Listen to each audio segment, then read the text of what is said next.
আমি doctor degree science. আমার basically হচ্ছে আপনার আসামবাসীতে একসাথে জয়েন করছি 2024-এ। আমি স্যামসাং লিড করছি এবং হচ্ছে আপনার আমি পিএইচডি করছি মালয়েশিয়াতে, ইউনিভার্সিটি তুলাজাকে। আর এই মুহূর্তে ইসলামিক ইউনিভার্সিটি মালয়েশিয়াতে পোস্টডক করতেছি মেকাট্রনিক্সে। আর একই সাথে যেহেতু আমি স্যামসাং এ ছিলাম, তো ওই সময়টাতে আমি 24 মিনিটের যে কোম্পানিটা আছে এটা আমি লিড করতে পারতাম না, বিকজ আমার এমবিএ সাইন করা ছিল স্যামসাং এর সাথে। এখন যেহেতু স্যামসাং এ নাই, সো আমি এই কোম্পানিটা এখন লিড করতেছি। তো আমাদের এখানে সব মিলে প্রায় 40 জনের মতো ইঞ্জিনিয়ার আছে। আমরা বিভিন্ন লেভেলের কাজ করতেছি, সরকারি, দেশের বাইরে, বেসরকারি, বিভিন্ন লেভেলে। আচ্ছা, আমার প্রেজেন্টেশন এটা কি, preparing Bangladeshi computer science students for the industry, bridging academia and real world demands.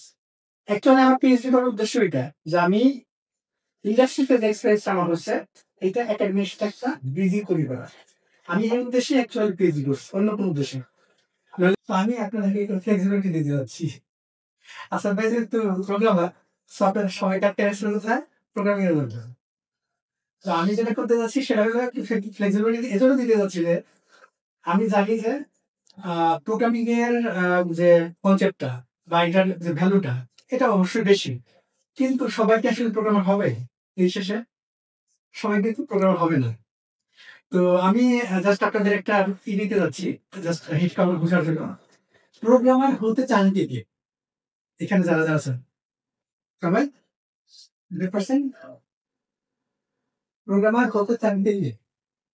একজন, দুজন, ফাইন। মানে আমি কথাটা কেন বলছি, কারণ হচ্ছে একটা সফটওয়্যার ইন্ডাস্ট্রিতে সবাইকে কি প্রোগ্রামার হতে হয় না।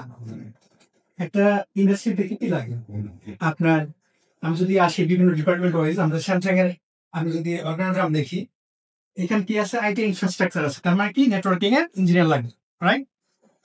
তারপর হলো ডাটাবেজের জন্য ডাটাবেজ ইঞ্জিনিয়ার লাগবে, রাইট? তারপর হলো ডিজাইনের জন্য ডিজাইনার লাগবে। তারপর হচ্ছে ব্যাক এন্ডের ইঞ্জিনিয়ার লাগবে, ফ্রন্ট এন্ডের লাগবে।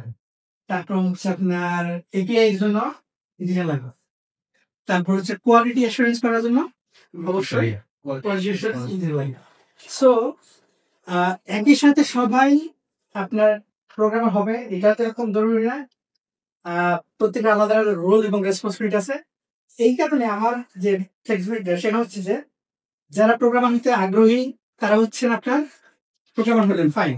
এবং আমি অবশ্যই প্রোগ্রামার হওয়ার জন্য আপনাদেরকে ইন্সপায়ার করবো, কারণ প্রোগ্রামারদের ভ্যালু সবচেয়ে বেশি ইন টার্মস অফ আপনার মানি, ইন টার্মস অফ আপনার স্কোপ। সো এইটা হলো আমি অবশ্যই আপনাদেরকে ইন্সপায়ার করি। কিন্তু দিন শেষে আমরা সবাই কিন্তু প্রোগ্রামার হবো না। তো যারা হতে চান তাদের জন্য কি রাস্তা আছে? তাদের জন্য আসলে অনেকগুলো রাস্তা খোলা আছে। নাম্বার ওয়ান, আমি তাহলে ভাগ করতেছি হলো ইন্ডাস্ট্রিতে, সফটওয়্যার ইন্ডাস্ট্রির দুটা ভাগে ভাগ করি। একটা হলো প্রোগ্রামিং, একটা হলো নন প্রোগ্রামিং। যারা প্রোগ্রামার হতে আগ্রহী তারা তো ফাইন, অলরেডি আপনারা প্যাশনেট অ্যাবাউট প্রোগ্রামিং। যারা নন প্রোগ্রামিং আসতে যাচ্ছে তাদের জন্য কি কি রাস্তা খোলা আছে? তাদের জন্য আপনার কোয়ালিটি অ্যাসুরেন্স বা সফটওয়্যার টেস্টিং আছে, ডিজাইনের কাজের ক্ষেত্র আছে, তারপর হচ্ছে আপনার নন প্রোগ্রামিং আছে, নেটওয়ার্কিং এর বিষয় আছে, আর কি আছে, আর হচ্ছে আপনার এর বাইরে কি আছে, এর বাইরে আরো কয়েকটা জায়গা আছে যেখানে হচ্ছে আপনি কন্ট্রিবিউট করতে পারেন। তার মানে হচ্ছে যে ইন্ডাস্ট্রিতে আপনি একই সাথে প্রোগ্রামিং দিয়েও ক্যারিয়ার শুরু করতে পারেন, নন প্রোগ্রামিং দিয়েও ক্যারিয়ার শুরু করতে পারেন। তো আমি এই জন্য সবাইকে বললাম যে এখানে হয়তো অনেকে, আমি সবার কথা বলতেছি না, হয়তো অনেকে ফিল করতে পারেন প্রোগ্রামিং বলছে আমাদের কি হবে, আসলে সবার জন্য রাস্তা খোলা।